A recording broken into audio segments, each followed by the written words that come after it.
Quando você olha fixamente para essa imagem, o que você sente? Algo esquisito? Agonia? Desconforto? Bom, vamos ser francos aqui. Ela é apenas uma foto de cômodos vazios do que parece ser uma casa com as paredes e o carpete em tons de amarelo. Mas e se eu te disser que há alguns anos essa simples imagem acabou dando início a uma mitologia macabra que se estendeu pelos mais obscuros fóruns da internet? Bem-vindos à lenda de Backroom. Então, antes da gente entrar de cabeça nesse mistério, não esqueça de deixar o like aí embaixo e se inscrever aqui no canal. E não esqueça de interagir nos comentários, falar o que você acha sobre esse mistério e talvez complementar um pouco o assunto. E vamos ao vídeo. Porém, antes de começar, você que quer comprar criptomoedas de forma fácil, presta atenção aqui. Para quem não conhece, a AstroPay é um serviço global de pagamentos que agora trabalha com as criptomoedas. Para adquirir elas, basta baixar o aplicativo que está na descrição do vídeo, se registrar usando o seu número de telefone e aí ir na seção de dinheiro no aplicativo. Lá vai ter uma opção para você adicionar fundos na sua conta usando as diversas formas de pagamento que tem. E eu costumo usar o Pix, vocês podem usar aí a opção que for melhor para vocês, mas aí vem uma dica: antes de você confirmar a compra, adicione o cupom STACKS para ganhar $10 a mais, e vocês podem usar esse cupom 2 vezes a cada 7 dias, em até 30 dias, e o saldo dos $10 vai aparecer na sua conta em até uma semana. Mas aí beleza, o saldo em reais já vai aparecer na sua conta instantaneamente, e aí você vai na seção de cripto. Lá você pode escolher o que você quiser, tem Bitcoin, Ethereum, Cardano, Ripple, Litecoin ou Bitcoin Cash, e novamente, instantaneamente após a compra, o saldo da criptomoeda vai aparecer no seu aplicativo e lá você pode acompanhar o gráfico dele. O link de download está aí na descrição, tanto para iOS quanto para Android, e o link para o site deles também, já que você pode fazer tudo isso pelo computador. Confira lá e bora pro vídeo.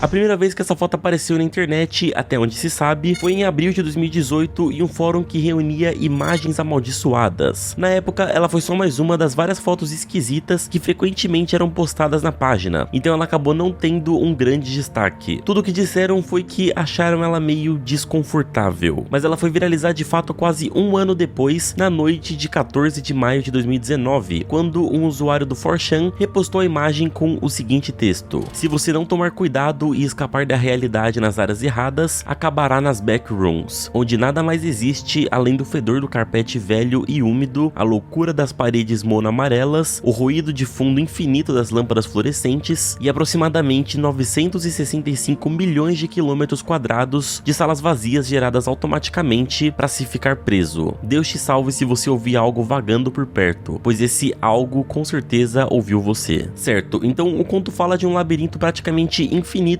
onde quem entrava não conseguia mais escapar e onde todos os elementos causariam uma certa agonia, como se a proposta fosse enlouquecer a pessoa que estivesse presa lá. Talvez você concorde comigo que toda essa sinopse calhou muito bem com a foto, né? Se alguém já é propenso a sentir aflição com uma imagem, agora com um texto dava um norte pra pessoa ficar brisando a madrugada inteira. E foi bem por aí, já que nos dias seguintes, várias pessoas apareceram nos comentários do post, recheando a história e aprofundando o conceito das backrooms. Pra ser sincero, só o que foi dito nesse primeiro momento já daria pra virar roteiro de um filme, mas a verdade é que esse era apenas o começo de muito e muito material.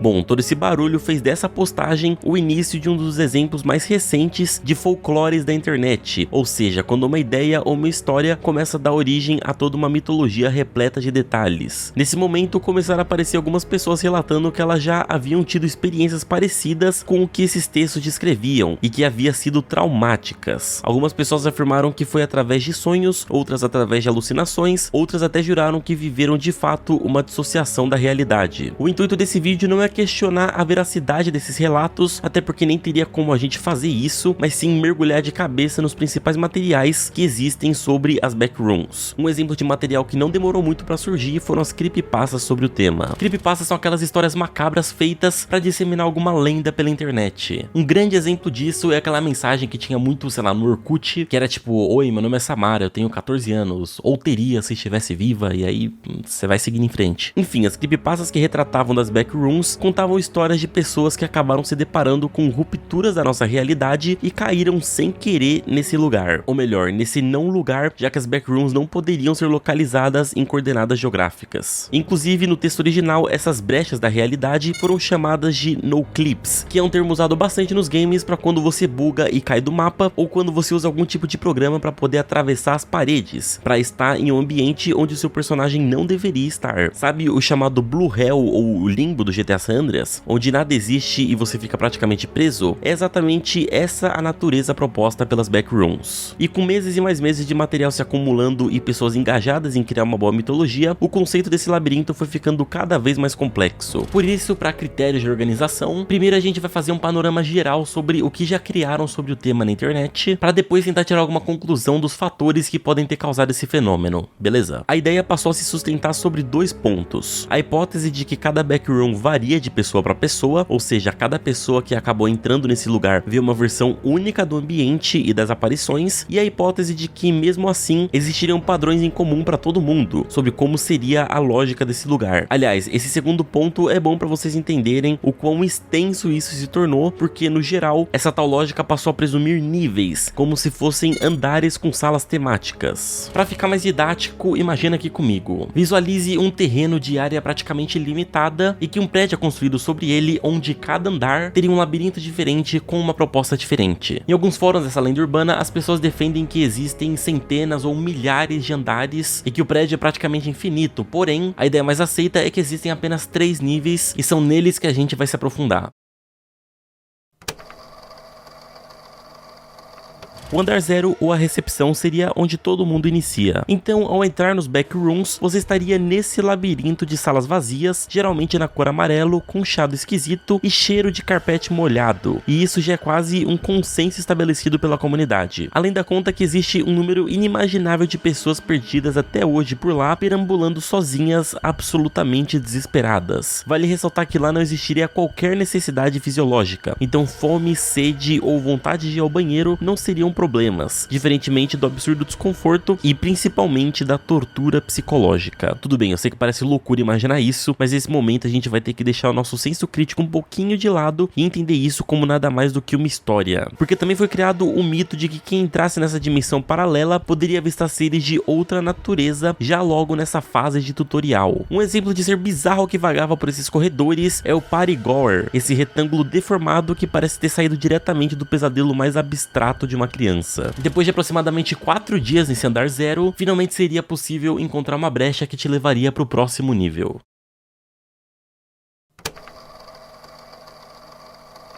Certo, o primeiro andar ou zona habitável leva a gente para um patamar ainda mais perturbador. É comum ele ser descrito pelas pessoas como um espaço mais aberto, com corredores e salas à parte, tendo de cara um armazém, ou seja, aquela estética mais industrial, com pisos e paredes de concreto, meio sujo, com neblina baixa e algumas poças de água, como se a pessoa estivesse no estacionamento de um shopping abandonado de madrugada. Na maioria das descrições, as luzes desse primeiro andar falham de vez em quando e é aí que as experiências mais obscuras acontecem, já que seria o momento em que algumas entidades malignas começariam a se manifestar de forma hostil. Um exemplo frequentemente descrito são os tais Facelings, que são pessoas sem rosto que caminham silenciosamente por lá, ou os Hounds, que são formas de vida que lembram um humano com os membros deformados para andar de forma quadrúpede. Segundo a comunidade, isso é possível sair desse andar se você tiver a sorte de encontrar um elevador ou uma escada de emergência. Mas vamos ser sinceros, se a gente tá falando de um labirinto gerado aleatoriamente em uma área que, mesmo que você estivesse com um mapa, ainda demoraria incontáveis décadas para percorrer por inteiro.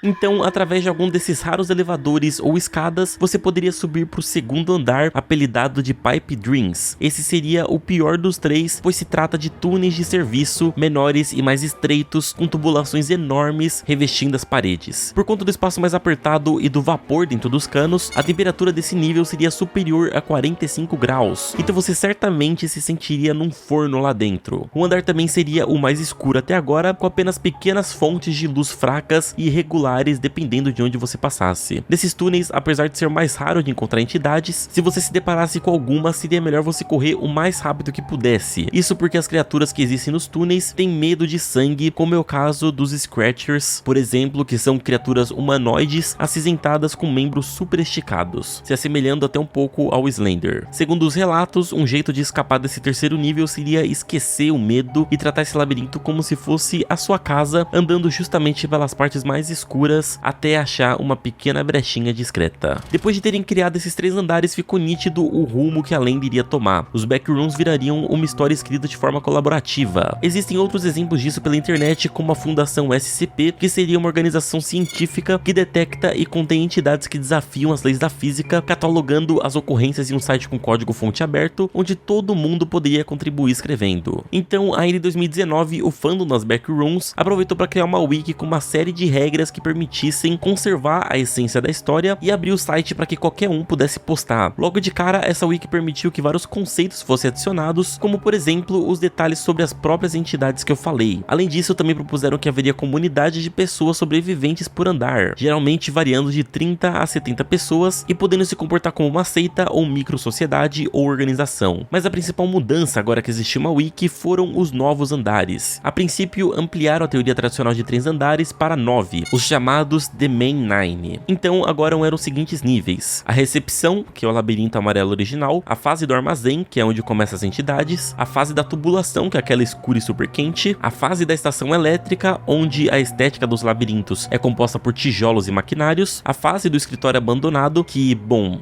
o nome é autoexplicativo, a fase do hotel, onde os labirintos são corredores de hotel com quartos e saguões principais, a fase apagão, que tem ausência total de luz e portanto é a mais difícil de se passar, a fase do oceano, que é literalmente só um oceano infinito, e a fase da caverna, que é um labirinto rochoso com criaturas que lembram aranhas. Certo, na teoria agora é um prédio com 9 andares, mas e se fosse um prédio infinito? Porque de 2019 pra cá, esses 9 níveis também não foram suficientes para muitos membros do fandom, e foi aí que começaram a criar incontáveis andares. Sério, hoje em dia isso tá muito gigantesco, olha isso. Seria realmente impossível falar de todos em um único vídeo, mas para vocês terem uma noção da criatividade das pessoas, o nível 37, por exemplo, é um labirinto de piscina. O nível 113 é um campus infinito de uma escola de ensino médio. O nível 207 é um labirinto de portas e assim por diante. Outro conceito que criaram foram os níveis anômalos, que são aqueles que não estão dispostos nessa sequência numérica, mas que são áreas secretas paralelas que você pode acessar em circunstâncias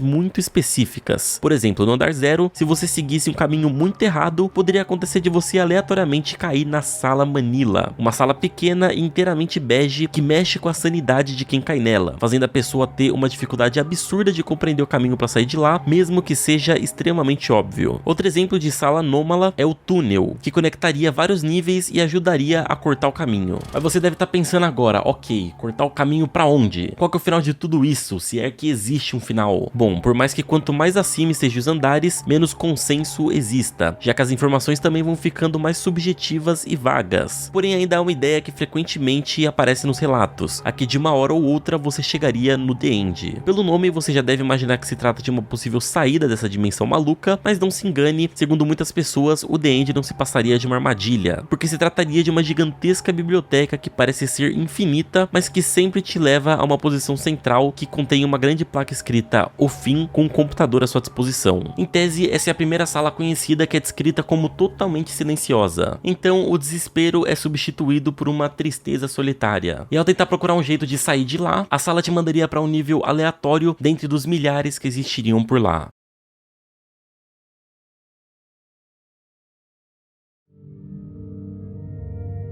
Ok, então recapitulando, existe o cânone puro da única sala amarela, o cânone tradicional, que amplia para 3 salas com maior quantidade de relatos, o cânone dos 9 principais, que foi o que eu mais me aprofundei aqui no vídeo, e o cânone irrestrito, que considera todos os níveis criados sempre válidos. Atualmente, muitos fãs se frustram com o tamanho que essa mitologia chegou, porque acham que ficaria mais sem graça, sem contar que existem pessoas que realmente acreditam na validade dos relatos originais e são contrários a tratar isso como um meme. Mas por mais que existam regras na wiki do fandom, a quantidade de salas já é tão grande que se você se viciar e começar a ler uma coisa atrás da outra, é provável que você perca dias vidrado nas páginas. Por conta disso e dessas pessoas que queriam algo mais organizado, foram criados outros espaços para escritas colaborativas com regras mais rígidas, como o Wikidot e o The Backroom System Archives. A implicação disso é que cria diferentes mitologias, já que em alguns níveis numerados, quando você abre uma página do Wikidot e outra do Wiki do fandom e compara, o conteúdo não bate. Mas pensando bem, é esperado que isso aconteça, já que a história original do Backroom foi postada anonimamente, então ela não é propriedade intelectual de ninguém. É diferente de como seria se a gente estivesse lidando com teorias de, sei lá, o multiverso da Marvel. No caso das Backrooms, simplesmente não existe uma versão verdadeira. Mas afinal, por que uma história inventada engajou tanta gente assim? Bom, existem alguns fatores psicológicos que podem ter contribuído para as Backrooms chegarem a essa proporção, e para refletir sobre isso, a gente primeiro precisa entender o que é uma obra equifrásica. Eu sei, a palavra é feia, mas o conceito é bem simples. Algo equifrásico é algo que vem do termo grego ekfrase, que na literatura atual é usado para definir uma mídia que se transmuta para outras formas de mídia. Então, um exemplo, uma imagem que vira um texto, que vira uma coletânea de textos, que vira um vídeo do YouTube aqui do meu canal. Esse caminho retórico, ainda mais quando a gente está falando de algo sem propriedade intelectual, leva o tema para muitos lados, então não é à toa que existem dezenas de interpretações do que são as Backrooms, umas mais céticas do que as outras. Até porque, cá entre nós, já elaboraram diversas teorias que merecia um vídeo só para elas, como por exemplo a de que as Backrooms se tratariam de experimento do governo envolvendo tecnologias de teletransporte e esse lugar realmente existe e é subterrâneo, ou a teoria de que a gente está numa Matrix e esse é apenas um outro servidor de teste, ou a que se trata literalmente do inferno em seus diferentes graus de sofrimento. Mas como eu falei, se a gente se aprofundar nisso, o vídeo certamente viraria uma longa-metragem. Então a gente vai tentar puxar para algo mais palpável, a questão psicológica que todos nós temos em comum. Existe um conceito de Carl Jung que diz que existe um inconsciente coletivo nos seres da mesma espécie. Resumindo muito, segundo essa teoria, a gente compartilha uma série de projeções em comum no nosso imaginário, justamente pelo acúmulo de experiências sociais dos nossos antepassados, que são transmitidos naturalmente pra gente e expressa através de nossas percepções e emoções. Nesse sentido, as Backrooms seriam um pesadelo que qualquer um de nós poderia ter, já que relaciona uma série de critérios de fácil identificação para todo mundo. As sensações descritas e as características da sala levam a questões psicológicas que vão desde o medo do desconhecido até a ideia de que aquilo não tem fim. Talvez isso seja intensificado pelo conceito da liminaridade. Basicamente, coisas liminares são aquelas que apresentam uma transição. No caso de espaços físicos, podemos pensar em elevadores, corredores, vielas ou túneis. Nosso cérebro interpreta esses espaços como temporáveis e não como definitivos. Ficar preso em casa porque você perdeu a chave é muito menos desesperador do que ficar preso, sei lá, num elevador, ou do que ficar preso em um labirinto de corredores monocromáticos e sem iluminação. Por fim, daqui pra frente é muito provável que a gente veja as Backrooms cumprindo seu papel equifrásico e aparecendo em cada vez mais mídias, como no recente modo de Minecraft ou como nos curta-metragens de terror postado pelo canal Kane Pixel. Acho que no final das contas fica aí um dos exemplos mais criativos de fenômenos colaborativos na internet. Você quer se tornar um programador, tendo 4 cursos com várias videoaulas, ensinando desde o básico até o avançado de HTML, PHP, CSS, JavaScript e muito mais, aprendendo a criar sites e até o sistema do iFood por um preço baratinho, com um valor único para ter acesso para sempre às videoaulas, com suporte certificado e podendo pegar seu dinheiro de volta em até 30 dias? Conheça o curso Full Stack da Dunk Code, o link tá na descrição.